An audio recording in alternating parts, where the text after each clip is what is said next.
inside the den today, we have the king of the dance hall, the doctor, the girls them sugar, Beenie Man. Welcome to the den. Thank you for having me then.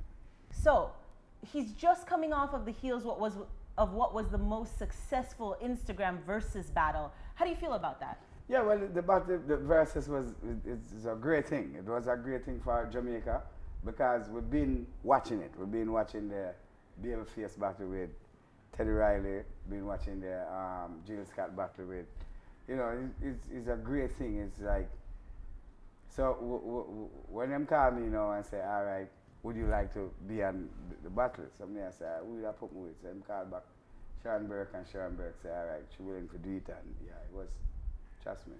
And what was it like linking up back with what your rival that you ended the rivalry in 6 years ago? Yeah, yeah. And what was that like to link up again? No, well, the link was nice. The link was great, but you see, Timbaland, I'm a friend because I was the one that brought him in Jamaica the first time. Swiss Beat, I'm a friend because we made music together, you know, for years, and these are my hip hop friends for years. So as far as hip hop goes, them make me know all of the artists them who me know and all of the producers them who me know. So that's why them actually link me still and say, all right, it'd be nice to have me and Bounty Killer and the same night. So I say, which night when I choose them, choose the night when the big stage show keeping in Miami, the best of the best. It was supposed to happen on that night, but because of the COVID, you know, everything postponed or cancelled or whatever. So them decided to do it on that night. So it was a perfect night. Talk to me a little bit about the police showed up. How did you feel about that? Yeah, well, I was very upset about it. You know, there's no reason that the police should have. But people, you know, one reporter, she had said something like, you guys were breaching social distancing. What do you think is the future of dancehall post-COVID? Will it be more virtual battles like versus? Or are you guys going back to physical contact? Can dancehall survive without physical contact? Well, dancehall been surviving over the years without people buying record because it's been surviving and streaming and things.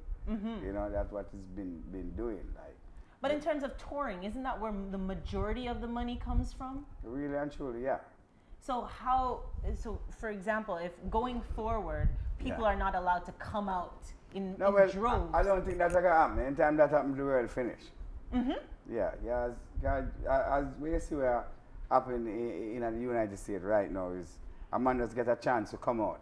Him lock up for 5 months, him get a chance to come out. Him see a brand new Nike where him now wear for 5 months, him go run in our store. You see it? So this is what you do when you lock up people. You let them out, them, you know, they are no longer human beings. Them, you know, their mind setting is different, you know? Yeah, so you think the first, so will you be having a show post-COVID? Yeah, man, very much so. But it's going to be out, and it's going to be in Madison Square Garden, and it's going to be, all them big parks going to be opening again, and everybody going to be all right. Because, you see, people always love each other, and people know how to protect themselves. You understand? It's just for the government to know that people are big man like them too, and stop treat people like kids. You touch a good market, Africa. Yeah.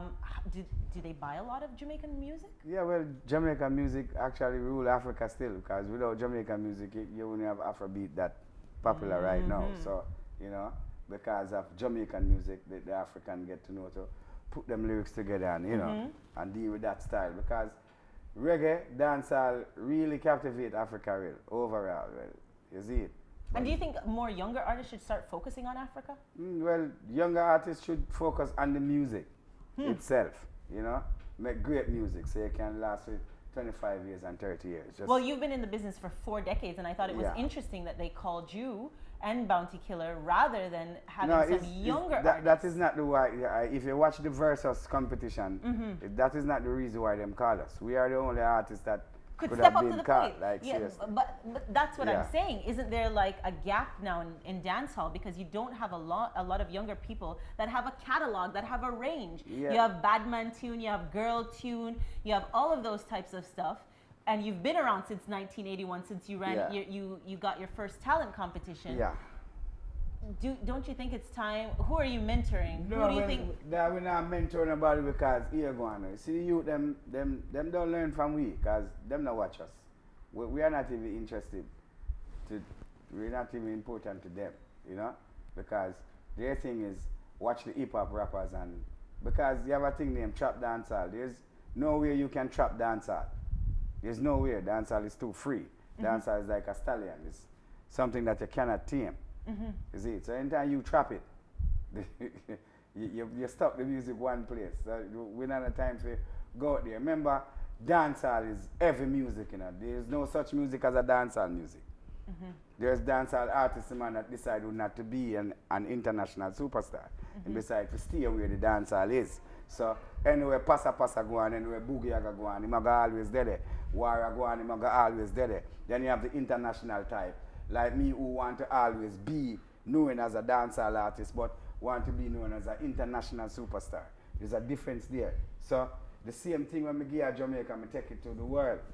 So when I go, I want you dance, Beenie fine again, around the street and the lane and round the bend. The whole melody is from America, but the beat is from Jamaica. So you mix that together now. These are, what you call it now? You call it familiar sounds. I'm leaving on a jet plane. You know that song, don't you? Okay, so when me flip it in a Jamaican way, you don't know if that song they sing or not. Because the punchline chain, Rose is fine and new stem. Brand new dancer where we have a mad. I kill the all of them. So when that become an American hit, you know exactly what America want. Them need sing along. So you go, oh na na na na na na. That's why when Bunty come, oh man, I heard a little rumor last night. Nothing gonna stop it. Because it's sing along. As long as the people can sing along with the music. And that is what the American always did have over us. Them have R&B, singers singing and rap music. So once you have that going along and people singing along, that is what we get. But I don't think younger generation now listen to the music as how them supposed to listen to it. Yeah. You've been in the business for 40 years. What's your legacy going to be? Are you planning to push any of your children into the music to take over from you? What's that going to look like? To be honest, if any one of my youth them want to go into music, it's their choice.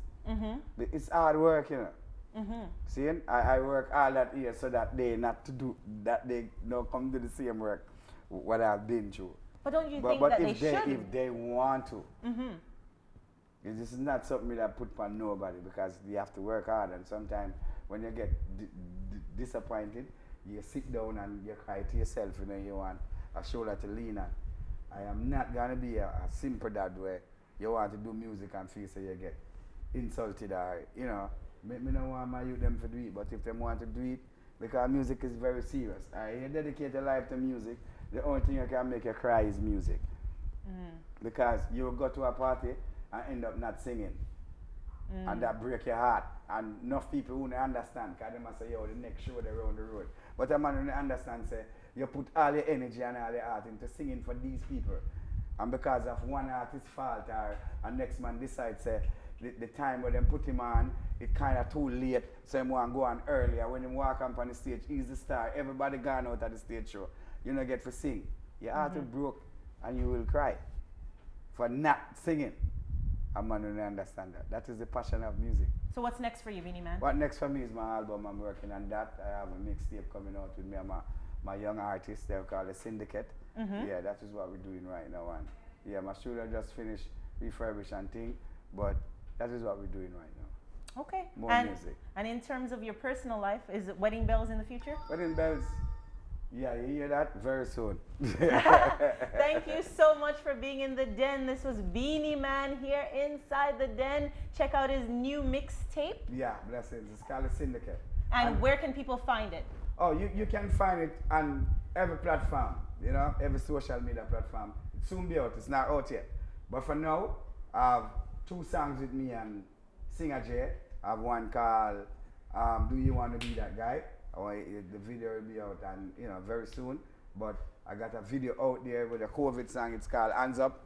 Me and Singer J. Hands Up. It's a very nice song. So look forward to that. You can go to King Beenie Man at Instagram, King Beenie Man at Facebook, and you can find any information about new music that you need.